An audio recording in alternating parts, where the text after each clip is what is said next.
Stages by Management Advanced Manual is the project number 2, which is the technical speech, and is 8 to 10 minutes. Our advanced speaker title is Agile Project Management. Please help me welcome James Peterson. Good afternoon, fellow Toastmasters, distinguished guests. My name is James Peterson, and my topic for tonight is going to be on Agile Project Management. What is it? Where did it come from? How does it work? And why it's important? Before I get started talking about Agile Project Management, I felt that it would be wise to talk about my experiences with project management. As a certified project management professional, as well as a certified Agile coach, scaled Agile, traditional Agile, an instructor, and somebody that's been performing Agile project management as well as traditional project management for over the last 10 years, I've come to have an appreciation for Agile. And the reason for that is very simple. It enables you as the end customer or the business to be able to have the product that you're actually looking to have developed with true collaboration, true transparency, and the ability to course correct when life happens. What is Agile? A lot of people have different understandings, different interpretations of Agile. Agile project management, if you could think about it, is an umbrella for a series of disciplines and frameworks. As of now, there's around 10 to 12 different frameworks, such as Scrum, XP, Kanban, Lean. Now we have Scaled Agile, and so many others. Agile project management came into existence prior to the 2000 decades by having different varying frameworks, where different organizations such as Toyota and their lean manufacturing process and other organizations in other industries had their own ways of doing software development and IT project management. In 2001, some of the main figureheads of what we call today Agile came together in a conference in Utah, and they discussed their frameworks and how similar they are to each other and how unique they are as compared to traditional project management known as waterfall. They decided that they wanted to create this umbrella called Agile and incorporate all of their different frameworks underneath this umbrella.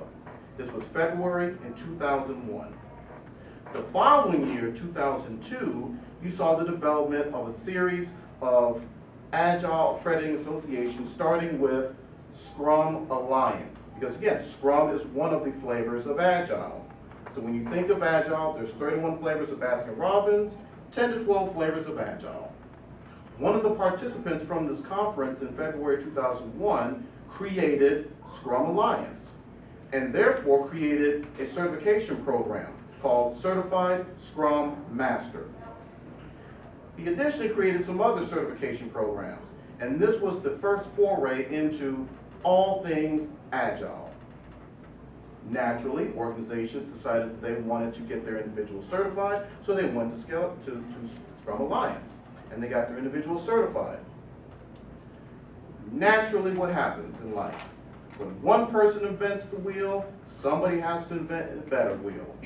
Then you have the creation of other accrediting associations, such as Scrum.org, Scrum Study.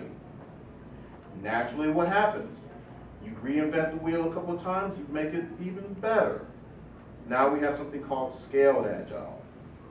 And that was developed in 2011 as a way to take a singular Agile Scrum team and scale it to the enterprise level where you have multiple teams working in parallel. I've talked a lot about the origins of Agile and the ways and different meanings and flavors of Agile, but let me talk about what are the main flavors. Scrum. Scrum is the most popular, most sought after, most certified version and variant of Agile. And the reason for that is very simple. Scrum has dedicated roles, dedicated ceremonies and procedures, and a cadence. It's organized and it's structured, even though it grants the individual teams, users, and the organizations a wide array of freedom to be able to develop their products with transparency, with collaboration from the stakeholders, and true visibility. Another framework that's highly popular is called Kanban. Kanban borrows some inspiration from lean manufacturing, but it has a series of columns. You have a to-do column, in progress, and done. These are the three essential columns of Kanban. And at the top, you have work in progress, throttles to make sure that you're not bringing in too much work into one specific column, therefore creating a breakage. Kanban is great in terms of manufacturing because you have work that you're going to work on, you pull it into the in process column, you work it till it's complete, then you move it to done. And there's variations of those different columns that you can have for your organization, but the key takeaway is to be, in progress, done. Another flavor of Agile is called XP, or Extreme Programming, otherwise known as paired programming. One person codes, one person reviews the code in parallel, in tandem, to make sure that it adheres to the quality standards that are required for the output of the work. Another flavor of Agile, Lean.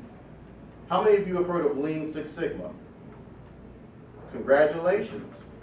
You know a little bit about Lean Agile Project Management. Lean Agile Project Management does one thing very well, and it reduces waste. Reduces all the gold plating and the extras, so that way you can produce the minimum viable product to satisfy your customers' end needs. So I talked about some of the different flavors. Naturally, individuals ask me, what's my favorite flavor of Agile, and why do I like it? I like Scrum. To me, Scrum is very easy to adopt, it's regimented, and it has distinctive roles that allow everybody to participate in and have a full understanding of what's going on at all times. What are those roles, you may ask? Let's start off with the three roles that you will find in Scrum. You start with the role of the product owner. Product owner is the individual assigned to the team that represents the voice and the interests of the customer. He or she takes the feedback, the wants, wishes, and desires from the leadership, the vision for the product solution, and can translate that into user stories, into actionable task items for the development team to work on. The second role that I just mentioned, the development team. These are the individuals that have all the experiences and the backgrounds and the education and the skill sets needed to do the work. Your developers, the actual persons sitting behind the computers writing the code. Your testers, everybody that you need that has the skills that you require to do the work, all come together as a development team. 3 to 9, give or take, depending upon what work you're working on. They do the work based upon feedback from the product owner. At the completion, they demo the work to the product owner for approval or rejection if there needs to be rework. The third role is the Scrum Master. The Scrum Master is the servant leader. Servant leader, that sounds interesting. What does all that mean? A servant leader is one that leads the team not by traditional top-down command and control management, but by supporting the team, giving them all the tools and resources that they need to be successful, removing impediments and barriers, enabling the team to fulfill their work on their terms the best way that they know how, since they are the subject matter experts tasked with completing the work. The Scrum Master guides the team, ensures that certain ceremonies take place, so that way work is completed and demonstrated when it is required, blocks impediments, coordinates with the product owner to help refine those user stories, refine the action items to be worked on, and ensures that the team has all that they need to be successful. Those are the three roles of Scrum. Within Scrum, you have certain ceremonies, such as the daily stand-up, a quick huddle in the morning where everybody comes together and states what did they work on the day before, what are they working on today, what if any impediments exist, for transparency. So We all know who's working on what problems they may be having, and how we can best assist. You have the sprint planning, where you're going to figure out what are you going to work on for the next 2 to 4 weeks. You have your sprint demo, where the team will demonstrate with the product owner that which they have worked on for the last 2 to 4 weeks. And lastly, there's a retrospective. They're going to come together as a group and ask the question, how can we perform our work as a team better? How can we execute better? How can we collaborate together better? For me, Scrum is one of the best flavors of Agile because you have the dedicated roles, you have transparency inherently built in, and you have the ceremonies in place to make sure that everybody knows what's going on at all times. I'm going to go ahead and close by saying that Scrum is extremely popular, it's highly sought after, and if you're not doing Scrum project management, you want to do it. I guarantee you will like the results. Thank you.